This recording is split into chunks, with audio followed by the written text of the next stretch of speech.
I just had a baby, meaning I'm 65, but I had a new book. I've got a big family. I got 3 daughters, married 32 years, 4 grandchildren. But here I get to come party. I love it. Okay. But I wake up pretty fast when I'm thinking about my new baby, which is a new book called Beyond Mars and Venus. I think it's so relevant here, particularly a lot of people younger than me. And what happened is about 25, 35 years ago, I started teaching gender differences because, in the name of equality, so with a good intention, we tried to invent reality and say that men and women were the same and expect men and women to be the same. When equality is a beautiful thing, it's a transformation of consciousness on the planet. Never before have we had such a beautiful potential for great relationships. And never before have we had so much divorce and so many single people. And so many guys who say, why is it after a year I'm not turned on to her? And why is it after 2 months women kind of go, ugh, what is going on? There's so much challenge. And, it's talk around here sometimes people say, well, what's the point of marriage? It's just like, if your idea of marriage is what it used to be, then why get married unless you just want to have kids and be together and create a family, which is a beautiful thing and a good reason to be married. But the second part of it is we want more today.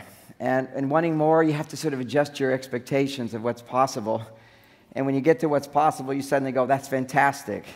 So my message is what's possible is I'm 65 years old. I've been having sex with my wife for 40 years. And it gets better every year. Every week I have great sex and I fuck for an hour. Okay,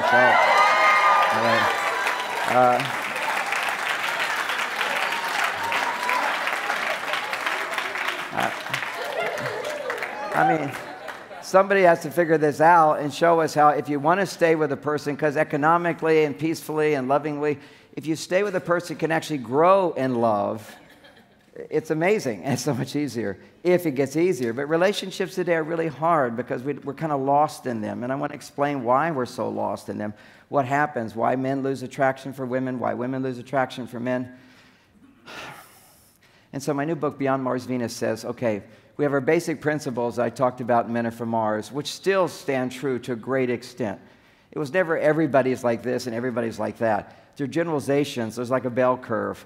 And when I see as a therapist over 40 years now, you see the same problems come in every time. So one of those same problems, and Men Are From Mars address those problems. We have new problems, but let's address some of the old ones first because they're still there to some extent. And the old problems are basically, people would come to me and they want a divorce, but their friends all say, you have to go talk to John Gray first. I say, okay, I'll talk to them. So I take the man to the side, guy to guy, and I go, okay, what is it? What's the problem? When you ask a guy what's the problem, usually it's just one sentence. Ask the woman what's the problem, we have a whole 50-minute counseling session, okay? It's true. Now, maybe you can guess when a guy wants to get a divorce. And not that if you feel this way as a guy, you have to get a divorce. It's just this is the movement towards men losing attraction to their wives or women losing attraction to their husbands are feeling really connected. Some people are happy or content in relationships, but they're not connected, so they stop having sex.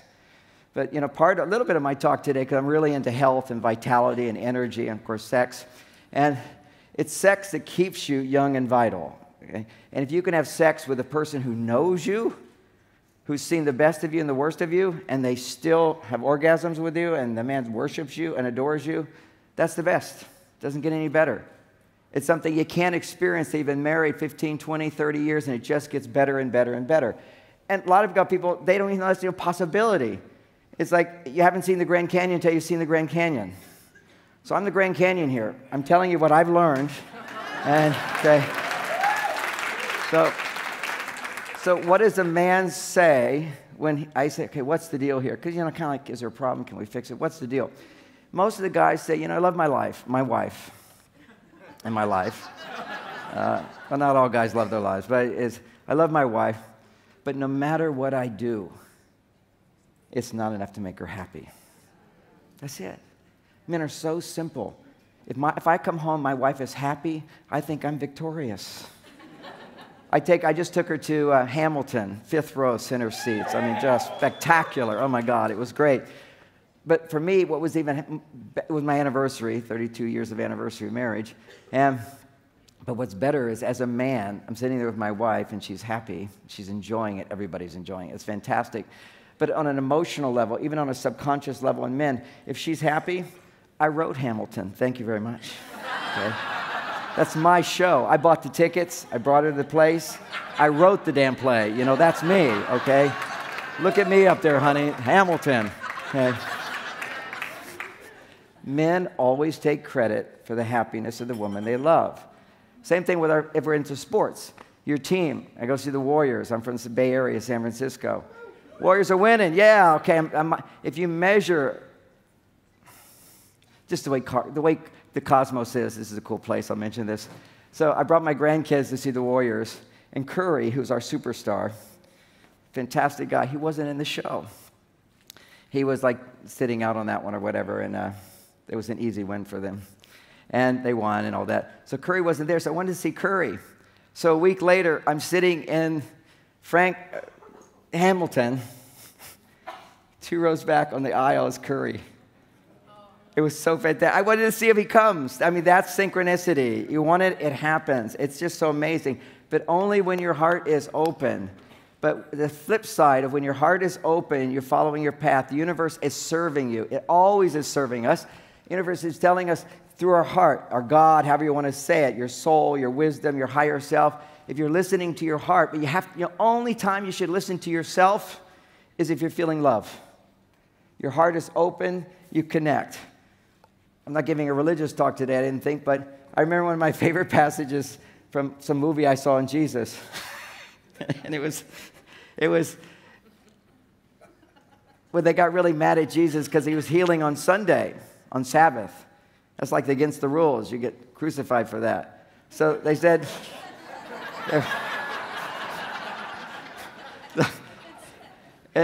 basically they said, how are you to break the rules? You're a holy man. You're a rabbi. How can you do that? And he said, when your heart is open, the word of God is written. He said, what is it? He said, when your heart is open. Now I can't even remember because I live in my space. But something like, when your heart is open, the word of God is written already inside of you. Which meant when you're unconscious, you have to depend on others and books, which are all fine if they're people you're inspired by, to awaken you. But when you're awakened, when your heart is open, the truth is there. It's always there. And just we don't listen to it. You know, maybe you want to go on a diet. So I'm going to eat better. Oh, that looks so good to eat. So you stop listening to this part of you that was inspired. And that's what marriage is, as a fun thought. Part of that whole marriage ceremony thing is in front of your friends. You feel this devotion and this love, and you express it out loud in front of everybody and make a big deal out of it. Then it's like it's harder to get out. That's what marriage is. Okay? It's harder to get out. You've just told to everybody. And my wife has got wedding pictures at different places I go to remind me of that day. Okay, so, because see, part of keeping a commitment is when I proposed to my wife, I won't tell you how I did it, but it was proposed to her, a very memorable moment. And by the way, men, when you propose, make sure it's a memorable moment, because she's going to remember it the rest of her lives. Okay, sitting on the toilet and say, maybe we should get married is not the best idea, okay? And she'll brag about it, and for years people will say, how did y'all meet? How did you get married? What happened? So it's stories. This is all really, really special stuff. But the point of a wedding, for example, where you declare a commitment to the world, all your friends are there, or many of your friends are there. You make that commitment.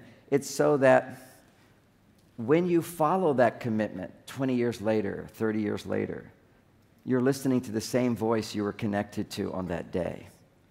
Because, see, our heart can open and our heart can close. Our heart can open and our heart can close. Now, that's all great esoteric knowledge, but biologically, it's true as well. I love to bring a little science into it. When you're experiencing fight or flight, this is just basic biology now. That means you feel threatened, you feel insecure, you feel like you're not getting what you want.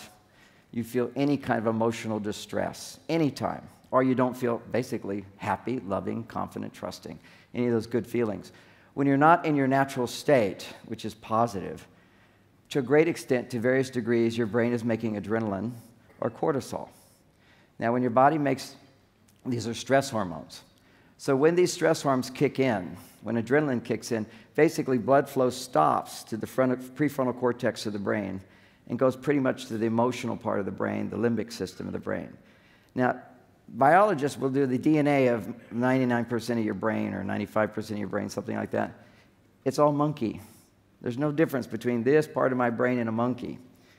And this part of my brain, which is ruled by fight or flight, that's when cortisol kicks in. That's the same as a dinosaur. So basically, we're all dinosaurs, we're monkeys, and there's one sliver in our brain which is human, which is right here. And this is all good. It's just who runs you? Who's the boss? Is this the boss, or is monkey the boss, or is reptile the boss? So, like for a guy, I mean, because I know this stuff, I'm not your average guy. When I was 50, I'm 65 now. When I'm 50, I tested my testosterone, and to a certain extent, I was like the average American man or Western man, half the testosterone of when you're a young man. 65, I'm 25% higher. What happened? New relationship skills, new health skills. I do not take testosterone. Testosterone, actually just for men who are doing it, you bulk up, that's great, and your testicles shrink. So that's not the best thing to do. You want to learn to make your testosterone. So we're going in the hormone land here, which is the difference between men and women. On a spiritual level, none. Spirit is a beautiful blend of masculine and feminine. And there's masculine qualities and there's feminine qualities. And I have them all to various degrees. Everybody does. And that's your unique, authentic self. What happened in the 60s is there was sort of 50s, 60s, there was this feminist movement going on in America where women were saying, hey, we're tired of just staying in the home, getting pregnant. We want to have jobs. We want to be independent. We want to express ourselves. It's like they're like totally turned on to expressing their masculine qualities. Why? Because something happened that allowed women to access all of who they are.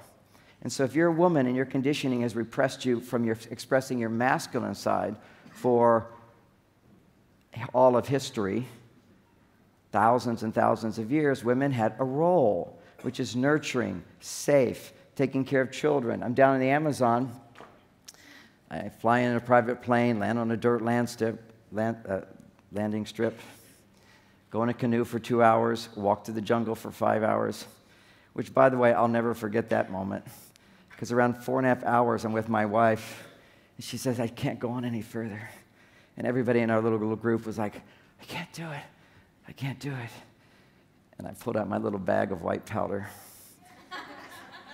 And I said, just take a little bit of this. Take a little bit of this. Take a little bit. And they were all like wilted flowers. And they all went, ah.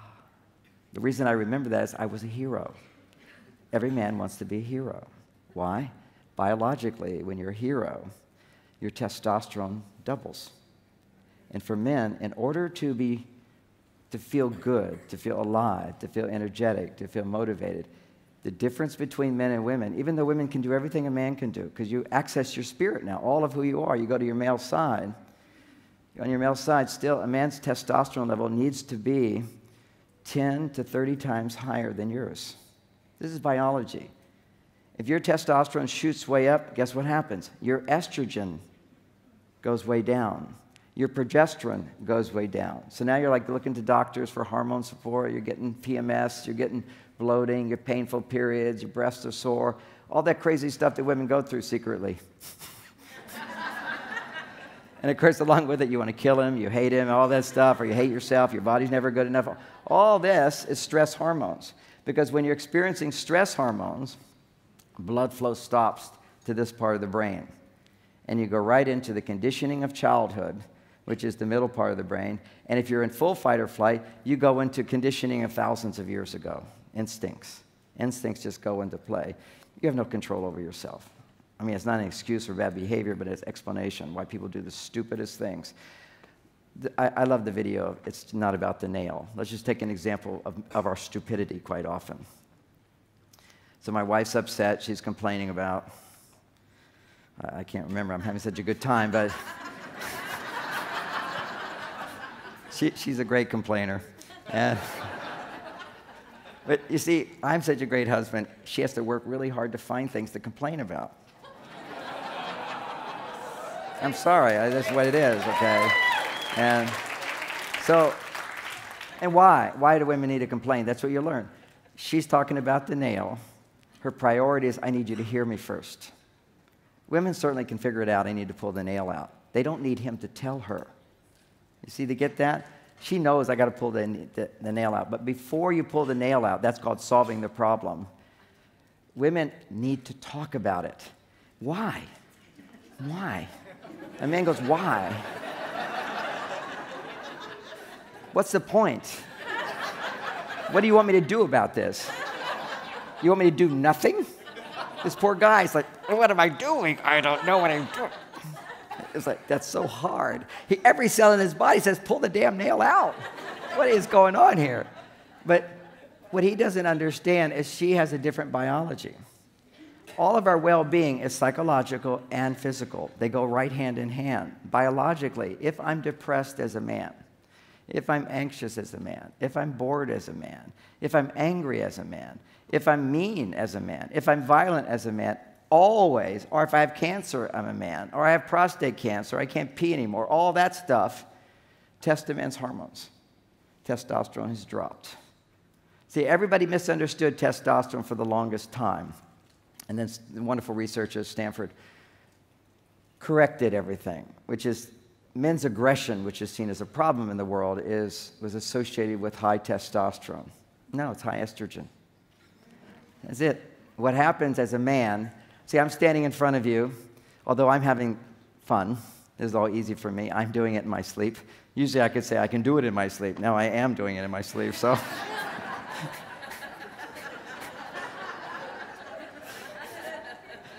Got to look at the clock. I get going for hours here, so I got to keep tightening this up, John. Okay, let me get a little water here.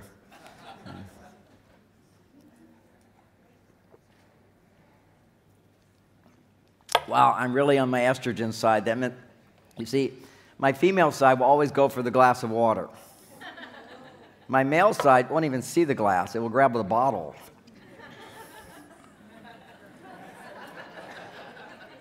Now just analyze, why do I want the bottle as opposed to the glass? Because if a man drinks the glass, somebody's got to wash the dishes. Okay?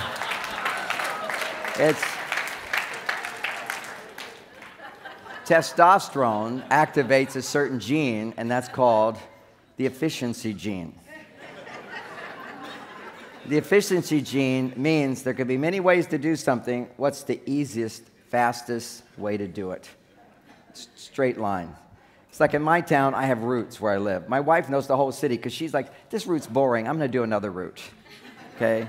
It's for women, exploration is going to produce estrogen, relaxation, exploration. For man, if I get there the fastest, straight line, my testosterone goes up. Testosterone is all about solving problems. It's all about efficiency. It's the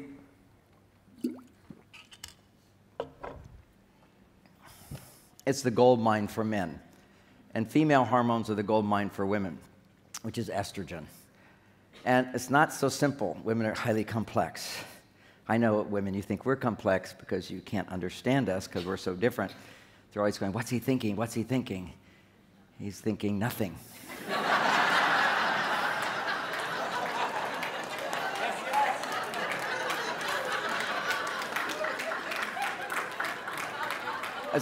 What's he thinking? Wait, nothing. And I started out with a real simple idea, which is, it's sort of the crux, a fundamental issue that happens in all relationships, is men do their best to make you happy. And we're successful in the beginning because almost anything makes you happy. If you're like looking for a guy and he's the right kind of guy. I have 3 daughters. I know all this stuff. They meet a guy and now they're all calling each other, texting each other. He called. I mean, they're so excited. Oh my God, we're going to go to dinner. Oh my God, this is amazing. I think he likes me. I'm so happy. Oh my God, did you hear this whole thing? And this poor guy, all he had to do to make you happy was call. Then you get married. Now you got to do more than call, okay? It's like, This. Now, Men Are From Mars is filled hours and hours of practical techniques to create a lasting, loving relationship. I can't do all that today, but I'll make a point. When you get that book, you'll see, oh, I can do this, I can do this, I can do this, and this.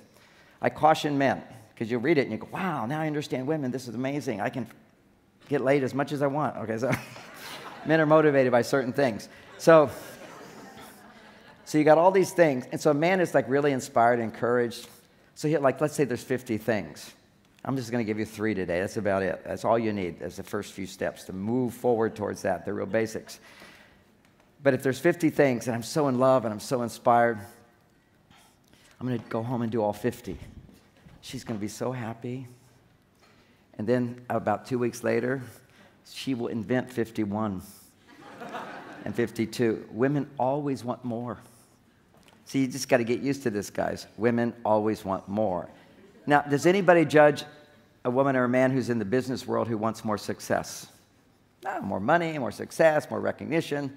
I just want to sell more books. I want to go around the world. I want to help my message. I want a better world. I want more in the work world.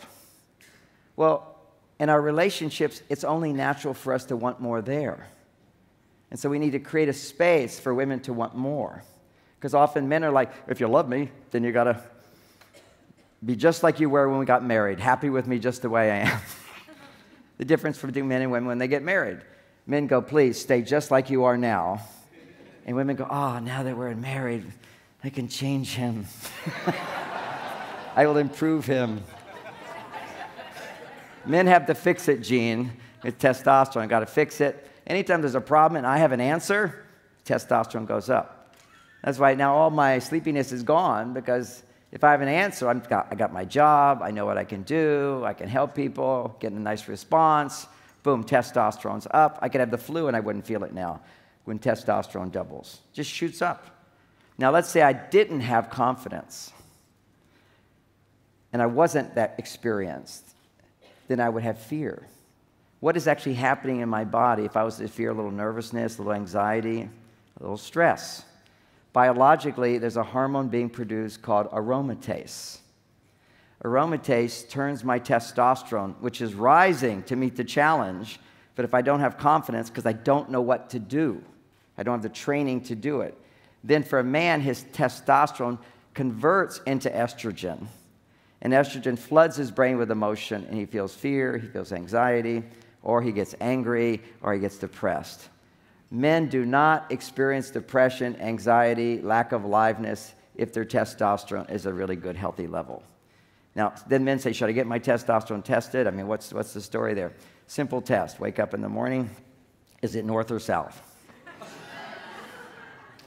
Every day when you get up in the morning, you should be able to do it. Okay? You should be ready, gun going. You know, this is your job, is make babies, okay? It should be there. I mean... Is that a yes, yes? Okay, I'll go. As a women, yes, yes.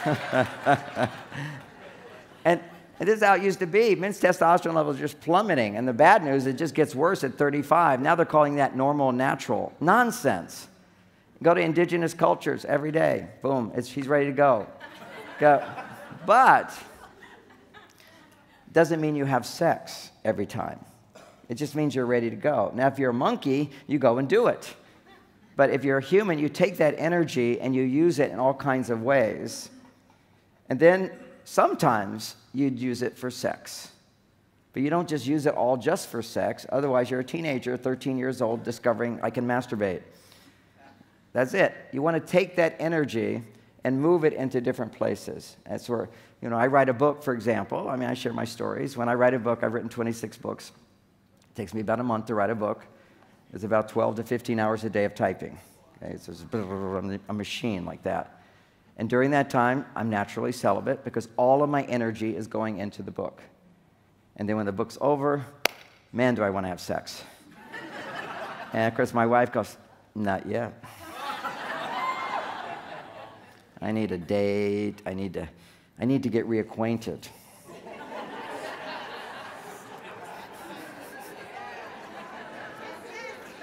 But some woman said, yes, yes, okay. And I used to resent that until I understood women. So women cannot have sexual climax unless their estrogen levels double. Say, for a woman to be happy and fulfilled for 12 days of her month after her period, for about 10 days, her estrogen levels need to rise, and for 5 days, she needs to have them be twice as high as before. Okay, that's your ovulation time. It's the 3 days before, during, maybe 1 day after. You're ovulating. Nature says you need to be fucked. That's the imperative. Otherwise, what use are you? You can't bring on. So for happiness and aliveness for women, make sure that happens. Okay, that's that day. Now, as a man, what I need to know is my wife just had her period. Now, we're beyond that with postmenopausal, or with menopausal women and beyond. It's not so much, you don't have the cycle to measure it with, you have the full moon. Okay, so when the moon is full, women's estrogen levels dramatically rise. When women are ovulating, their estrogen levels dramatically rise. They have to, otherwise she's infertile. During that time, what estrogen does for a woman, it's only during those 5 days where she really feels it. She feels, I need someone. I need not just sex, I need love, I need affection, I need attention, I need more. So if she's getting more, she's really, really happy, and she has the unbelievable climax. But if she's not getting more, she's a crazy woman, okay? She'll throw things at you, knife you, yell at you, scream at you, scream, bang on the door, come back, come back, come back, don't get away from me, you know. Because she feels this need, and to the extent that she's not aware of her feminine needs, it hits her really hard. So she says things like this. So this is like warning signs, men. She says things like, you don't love me. You never take me out on dates anymore. You're never romantic. You're not affectionate. You always make work more important than me. See, the key here is unhappy and never and always. Okay. Whenever they say that, that means estrogen's trying to get up. Okay, it's got to come up. And once it's up, then they come back to remembering how wonderful you are. But during that time, she has temporary amnesia. She does. She has temporary amnesia. And she forgets any good thing about you. I mean, literally, I remember when I turned 50, I decided, you know, I had lots of money, big selling books and all that stuff. So I said, I want to buy a ranch. You know, imagine your husband just comes in one day, you've never heard him talk about a ranch. And he says, honey, I'm going to buy a ranch. She goes, a ranch? You never told me about this. She says, who are you? Literally, sometimes my wife will look at me, who are you? And I go, okay, it's that time. Okay. I can introduce myself, but actually I don't. See, that's the mistake you make. Men are looking, women are saying, why do you do this? And why aren't you doing that? How do this?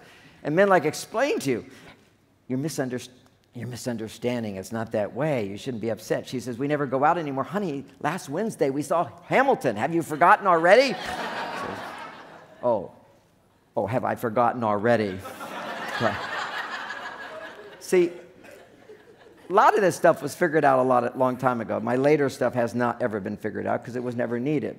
But this is some basic Mars-Venus material. But the Greeks had this. You know, the mythology of Medusa.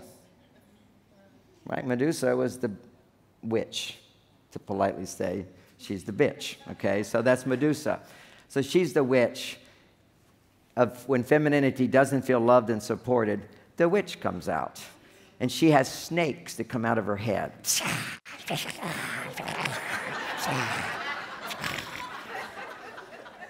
Nothing you do is good enough. Snakes. Unlimited complaints, okay? You just kind of go, how does she even think of all these things? How can she even hold it in her mind? You just kind of go, God. So these snakes are coming out. And so men go, okay, I'm a warrior. Pull out your sword. Fix those problems. Explain to her, you shouldn't be upset. We just went out last week. She says, why do you leave your glasses in the sink? Can't you just put them in the dishwater? How much energy does it take to move this to here? Now, what do I want to say to that? I want to say, honey, yesterday you left your glasses in the sink. Exactly. You see this men, all the women go, yeah, what a stupid guy. Okay? We men do this all the time. We tell them, honey, just pull out the nail, would you? And you'll be fine. She doesn't need you to tell her that. What she needs you for, and this is like a kind of a new revelation, is she just needs to talk about it. And why do women need to talk about this stuff? Because if you experience stress, your blood flow stops to the front part of your brain. And if you're a woman, talking about what's stressing you out will actually increase your estrogen and lower your stress. The flip side of that is if men learn, stop talking about your complaints, your testosterone will go up. See, psychology is wonderful, but it's also kind of ruined relationships. And it encourages women to say, what are you feeling? What's the matter over there? Getting men to talk about their feelings. Like, I got to penetrate him. Basically, who's supposed to penetrate who? And where do we get penetrated as men? So if you penetrate there, what do you get? Asshole. Okay? Unless you're gay, and I want to be space for gay, and we'll get to a little bit on gay. I'm not an expert on gay. But if you're heterosexual, because I am, I'm just telling you my life experiences and what I've learned. You can apply it all to gay relationship, any relationship. She was up on stage. I want to apply it to my son, okay? It's understanding differences. Ultimately, a marriage is the biggest testing ground to learn something, which is called unconditional love. Accepting someone that you just don't understand and can't make sense of, okay? And I help you to do that, but you're still always going to be challenged. This is Kung Fu relationship skills we're talking about. See, like, if I was like this insecure guy and needing my wife to bump up my ego, whatever, I come home, everybody gave me a standing ovation, I'm feeling on top of the world, best-selling author, celebrity type, all that stuff. I come home, my wife sees me and she goes, you forgot to call. When are you going to call me? Boom, it's like, that's the greeting I get? It's like I'm such a big shot. Or she'll say something like, I'll come home, I'll be relaxing, watching the news, and she'll say, John, you left the light on in the living room.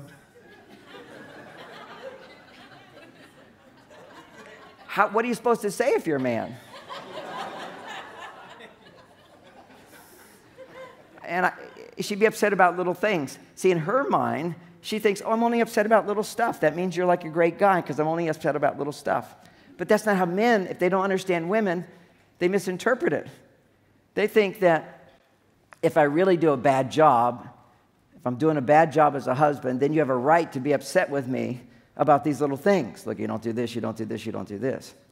So let's just give me an example of the way men think. Let's say I'm the president and you voted for me and I come into your house and I track dirt in your house.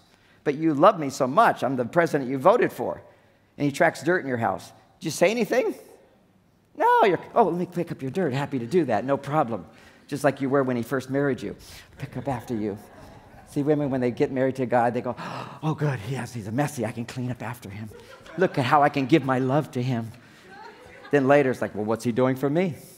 Particularly at that time where she's giving and giving, but this is the time when she needs to receive back the most. So back to my first point, since I haven't even finished that, and I only have 15 minutes left. Dream with me. First point, what do men say when they're thinking about giving up? No matter what I do, it's not enough to make her happy. And what do women say? They say, 50 minutes of he doesn't do this, he doesn't do this. I give and I give and I give. I'm this loving, wonderful woman, and I don't get back, and I just have nothing left to give. And she doesn't. Because when her estrogen levels drop, because she's not receiving. When anybody does something for you, your estrogen levels start to come up. And many women are very uncomfortable feeling femininity. So what happened in the 60s, this is my new book, Beyond Mars and Venus. We had these very traditional roles. You might call marriage a role mate. I'm the provider, she's the homemaker, and we have this nice relationship. Then what comes along in the 60s is women say, we can do everything men can do. And actually that happened a lot, at least in America, because in World War II, all the men were gone. And so women filled the factories and did everything, and then people figured out, wow, women can do this stuff too. They can't just make babies, they can do everything men can do, and they'll do it for less. I didn't design that, but they will, okay? They got babies, and they'll do whatever it takes to put food on the table for that baby. Whereas men are going to go, well, I want a better job, you know. And when a man's out of work, this is what you don't know. If a man's out of work, it drops his testosterone. There's nothing more potent to boost a man's testosterone is his work. And if his work gets too easy, then he has to do difficult stuff. Men have to do difficult stuff and overcome. Every man in this room, think about what you're most proud of in your life. What was most proud that you're most proud of? It's something that was an obstacle, it was a challenge, it was a difficulty that you overcame. You succeeded, you survived, you did it. That's what builds a man's self-esteem. Actually, what builds a woman's self-esteem is just the opposite. When somebody shows you love and support and you don't have to do anything. See, we got all this power thing, all these empowered women, a little confused. See, I'm all into women being like Superman, but they're unhappy, and we have evidence of that, and they're more stressed than men. Because when they're Superman, their male hormones are being produced while they're making money. Work for money produces testosterone. Hard work produces testosterone. Non-nurturing work produces testosterone. Risk, danger, decision-making, leadership, all those things are testosterone producers. Testosterone feels good. Better for men than women, but it feels good for women as well. Makes endorphins, feel-good brain chemicals. The problem is once you're over on your testosterone side, hard to get back to the sweet, loving woman. Happy, playful, enjoyable, youthful, and certainly orgasmic. Hard to get back to the feminine side. So as women have moved forward since the 60s to become more and more independent, anytime I'm independent, testosterone levels shoot up. When a woman is independent, testosterone levels shoot up. When a person is dependent, I need you, what hormone gets produced? Estrogen. It's love. I mean, think about it. If you're hungry, you need food, right? Somebody comes along and says, oh, let me give you some food. Estrogen goes up and you feel lots of love. If you're a woman, that's the hormone you need 10 times more than men for 5 days of the month after your period. Then the next 5 days, you need 20 times more. And then for the next 12 days, you need progesterone and less estrogen. So literally, you're kind of schizophrenic. Now, a nice way to say this that I like to hold in my mind is that women are like the weather. The sun is always shining, but the clouds get in the way. And man, if you could just if you stop trying to fix women or change women, the clouds will always blow away and the sun will shine again. But that cloud's in front of there and you want to get mad at her, get upset with her, tell her she should change. Or as the Greeks understood, if you cut off one snake from Medusa, what happens? 3 more grow back. That's the modern marriage right there. Guy's trying to explain to her that she's wrong for being upset or bothered, and she'll now give you 3 more reasons. And then you explain those are wrong, and she'll give you 3 more reasons. That's the nature of femininity. They need validation. That's what's going to validate. If you explain to her you have no right, no rational reason to feel what you feel, then she's going to have to keep finding reasons. So that's my Kung Fu relationship skill. One of them is my wife will say, you left the light on in the living room. Our electric bill is so high, you know that, don't you? Now, if I was to actually speak my truth at that moment, I don't give a fuck about the electric bill. I make millions of dollars. I spend that on a dinner. Do I say that? Would it work? No. I can make a joke about it to you. I can talk to my guys about it. So what do I do? Men don't know what to do. And she's looking at you like you're supposed to say, I'm so sorry. Now, before I learned this advanced technique I'm going to teach you now, my technique then was I'd say, I'm sorry. Women want you to say, I'm sorry. Then finally I realized I got a quota. Every week, 3 I'm sorries, and that's it. So my wife will look at me. I said, I've given you 3 already, honey. That's it. But it didn't really have a great effect on her. Because, see, if it's 2 women together and somebody does something that's a little upsetting to you, the other one, oh, I'm so sorry, I'm so sorry.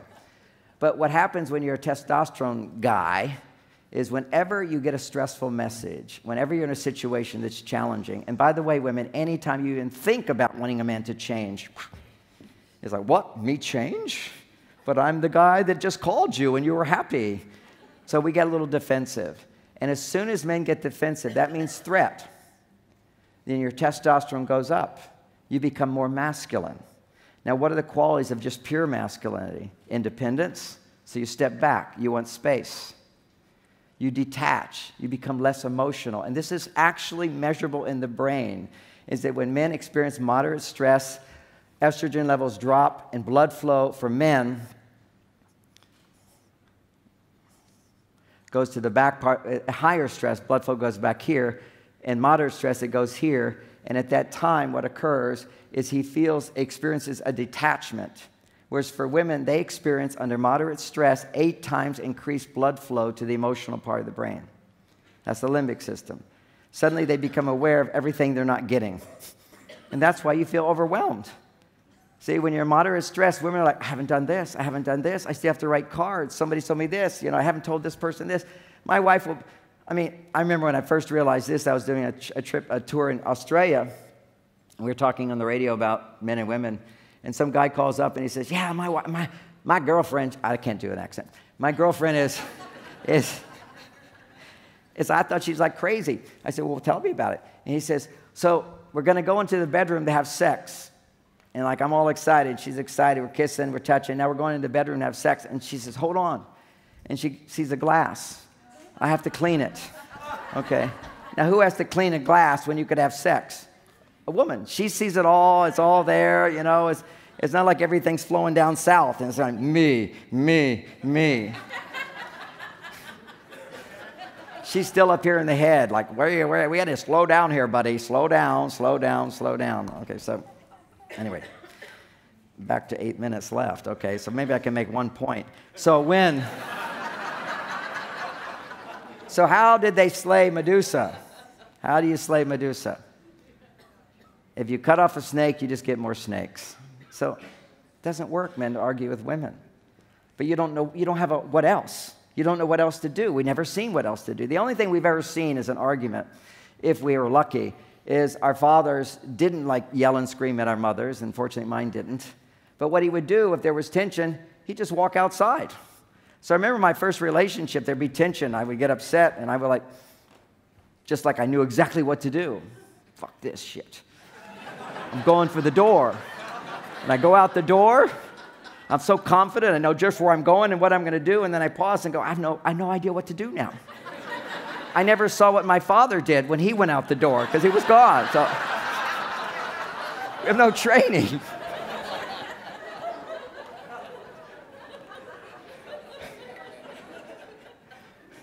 So I teach men-only classes, too, in Marin County, where I live. And I'm teaching the men. Okay, now, the bottom line is whenever you're angry, as soon as you get angry, you have to know as a man, you've just lost your masculinity. See, we don't have any role models of kung fu masters. Watch some Chinese movies. You'll see what a real man is. They fight without even looking. They're so good.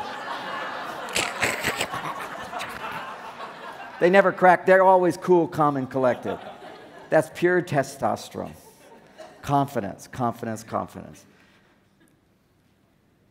And of course, you can be this confident, competent guy, which are masculine qualities, and a woman who's confident, competent, you're on your masculine side. You can do anything a man can do. Never saying, on a spiritual level, we are both masculine and feminine.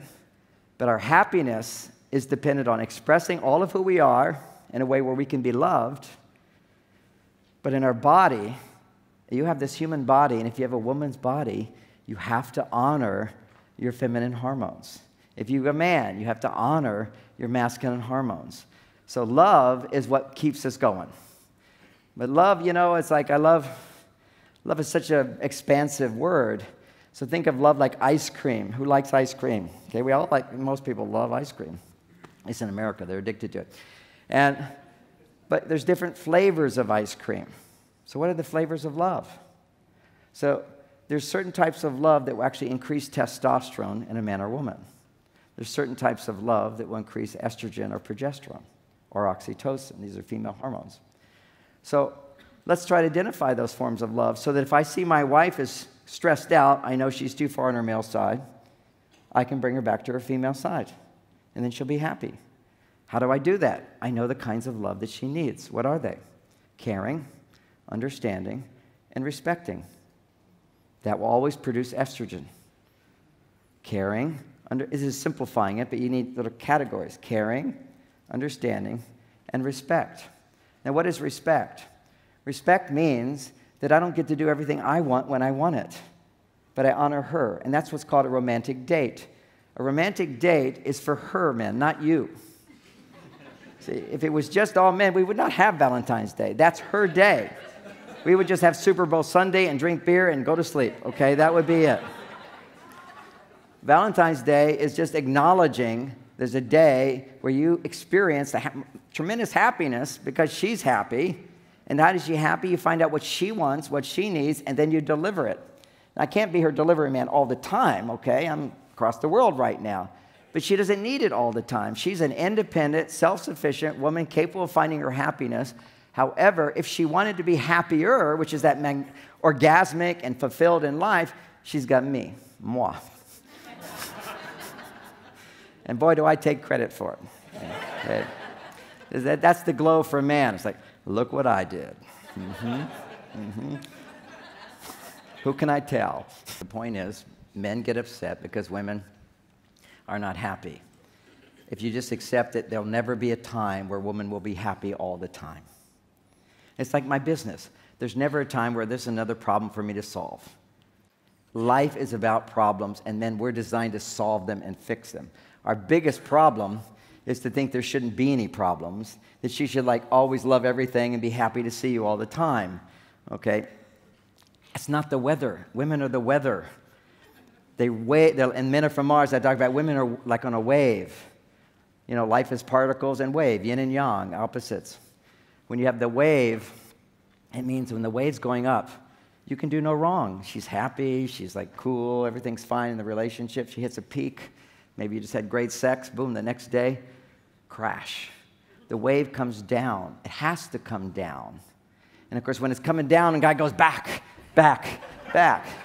No, just like, hey, this is the time. It's coming down. Let it come down. Give her what she needs at that time. You can't fix her. You can't make her happy.